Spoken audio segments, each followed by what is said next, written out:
जिनी डांद न बिज तिनी आसरो तुंहिंजो पोइ उभारे सिज अवल ॾींहुं उन्हनि खे। सिंध में डांद पालण जो शौक़ु अॼु बि बरक़रार आहे। किपरो वेझो ॻोठ हाजी मोहम्मद उस्मान चानियो में ज़मींदार ऐं समाजी अॻुवाण हाजी हमीद चानियो जे वथाण जा हीअन भले नसल जा भला ढगा।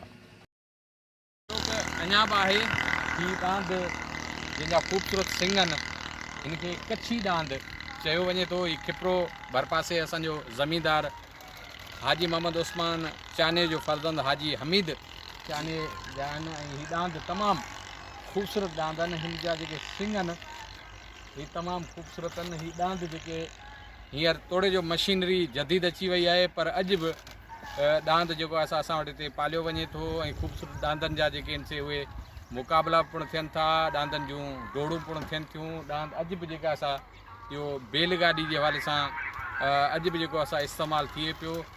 भिटाई सरकार समेत केतिरनि ई शाइरनि पंहिंजी शाइरी में डांद जो ज़िक्र पिणु कयो आहे।